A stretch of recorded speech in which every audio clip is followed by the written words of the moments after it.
Assalamualaikum warahmatullahi wabarakatuh. Selamat pagi anak-anak. Apa kabar hari ini? Semoga hari ini kita semua selalu dalam keadaan sehat walafiat. Amin amin ya rabbal alamin. Oke anak-anak, hari ini kita akan belajar tema 1, organ gerak hewan dan manusia. Subtema 1, organ gerak hewan, pembelajaran 6. Oke anak-anak, untuk materi yang pertama kita akan belajar membuat gambar ilustrasi sesuai tema. Anak-anak, menggambar ilustrasi merupakan salah satu jenis kegiatan menggambar yang membutuhkan keterampilan menggambar bentuk. Bentuk yang digambar harus dapat memperjelas, mempertegas, dan memperindah isi cerita atau narasi yang menjadi tema gambar. Garis, bentuk, dan pemberian warna disesuaikan dengan keseimbangan, komposisi, proporsi, dan kesatuan antara gambar dan narasi. Anak-anak, banyak tema yang dijadikan untuk membuat gambar ilustrasi. Misalnya pemandangan, berkebun, rekreasi, hewan, dan tumbuhan. Nah, anak-anak, untuk proses menggambar ilustrasi memiliki beberapa tahap pembuatan, yaitu yang pertama, menentukan tema gambar berdasarkan cerita atau narasi. Nah, penentuan tema sebelum menggambar dapat memudahkan kita dalam menentukan objek gambar ilustrasi. Lalu yang kedua yaitu menentukan jenis gambar ilustrasi yang akan kita buat. Anak-anak, gambar ilustrasi bisa berupa karikatur, kartun, komik, maupun ilustrasi karya sastra. Lalu yang ketiga yaitu menentukan tema, irama, komposisi, proporsi, keseimbangan, dan kesatuan pada objek gambar. Lalu yang keempat yaitu menggambar sketsa global yang disesuaikan dengan cerita atau narasi. Nah, sketsa secara umum dikenal sebagai bagian atau rencana bagi sebuah lukisan. Dalam bahasa sehari-hari dikenal dengan sekumpulan coretan-coretan yang nantinya akan menjadi sebuah gambar. Lalu yang kelima yaitu memberikan arsiran atau warna pada objek gambar sesuai karakter cerita. Proses penyempurnaan dengan menghapus garis-garis yang tidak perlu dan menambahkan garis yang dirasa perlu agar tampak hidup.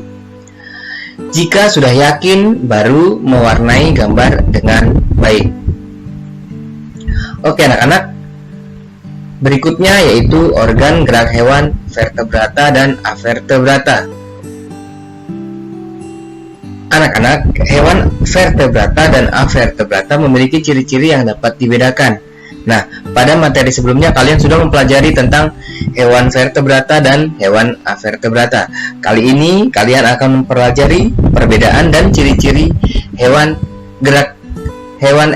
vertebrata dan hewan avertebrata. Berikut tabelnya. Jenis hewan vertebrata, ciri-cirinya yaitu mempunyai tulang belakang, contoh hewannya ikan, alat geraknya sirip dan ekor, fungsinya untuk berenang. Kemudian mempunyai ciri-cirinya yaitu mempunyai bagian tubuh yang umum seperti kepala, leher, dan badan. Contoh hewannya yaitu katak. Alat geraknya yaitu kaki, berfungsi berjalan, melompat, dan berenang. Lalu ciri-ciri berikutnya yaitu mempunyai sistem pencernaan yang lengkap, memanjang, mulai dari mulut sampai alat pembuangan. Contoh hewannya yaitu reptilia. Alat geraknya yaitu kaki seperti buaya, otot perut seperti ular, dan kaki dayung seperti penyu. Fungsinya yaitu untuk berjalan, merayap, memanjat, dan berenang. Ciri-ciri berikutnya yaitu mempunyai bentuk tubuh simetri bilateral. Contoh hewannya yaitu burung, alat geraknya sayap untuk burung kakak tua, dan kaki untuk burung unta. Fungsinya yaitu berjalan, berlari, terbang, dan berenang. Ciri-ciri berikutnya yaitu mempunyai sistem peredaran darah tertutup. Contoh hewannya yaitu mamalias. Alat geraknya yaitu kaki seperti kerbau, sapi, dan kuda. Lalu sirip seperti paus dan lumba-lumba. Fungsinya yaitu berjalan, berlari, melompat, dan berenang. Berikutnya yaitu jenis hewan avertebrata.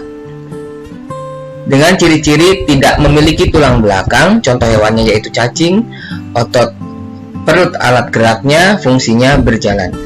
Lalu ciri-ciri berikutnya mempunyai anatomi tubuh yang masih sederhana, contohnya yaitu serangga. Alat geraknya yaitu kaki seperti jangkrik, belalang. Lalu sayap seperti lebah, kumbang, capung, dan kupu-kupu. Fungsinya yaitu berjalan, terbang, dan melompat. Kemudian ciri-ciri berikutnya yaitu mempunyai sistem pencernaan yang masih sederhana. Contoh hewannya yaitu laba-laba. Alat geraknya yaitu kaki seperti laba-laba dan kalajengking, lalu sayap dan kaki seperti kutu dan caplak.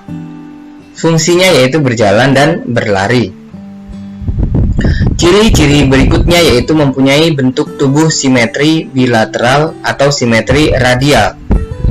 Bagian tubuh dalam susunan melingkar di sekitar poros tengah. Contoh hewannya yaitu lipan.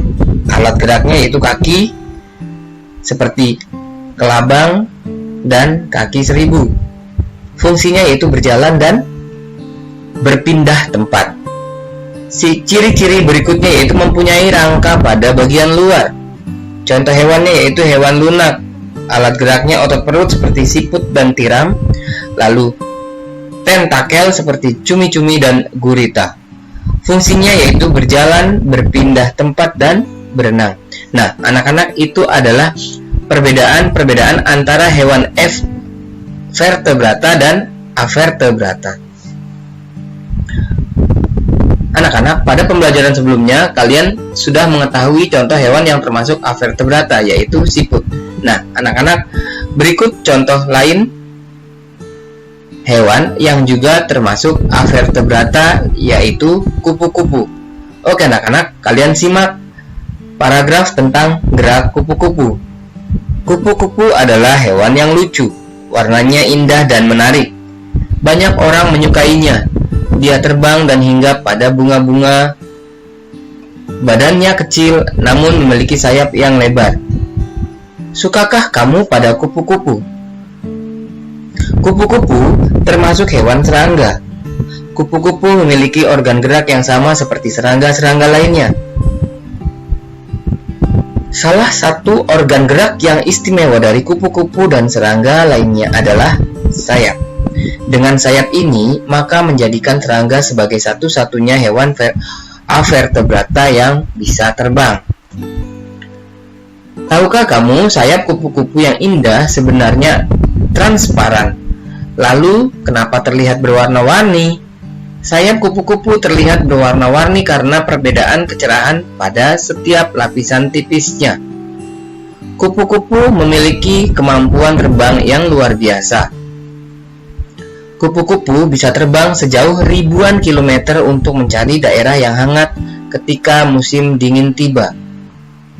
Kupu-kupu akan kembali lagi menempuh jarak ribuan kilometer ketika musim semi tiba. Meskipun demikian, kupu-kupu tidak bisa terbang apabila suhu tubuhnya di bawah 30 derajat Celcius. Oke anak-anak, itu adalah teks atau paragraf gerak kupu-kupu. Nah, untuk tugas kalian yang pertama yaitu tentukan ide pokok dari masing-masing paragraf bacaan tersebut. Ada 4 paragraf, kalian tentukan ide pokoknya. Oke anak-anak, kalian kerjakan di buku tugas kalian masing-masing, lalu kirim tugas ke guru kelas. Sampai di sini materi kita hari ini, sampai jumpa lagi pada materi-materi berikutnya.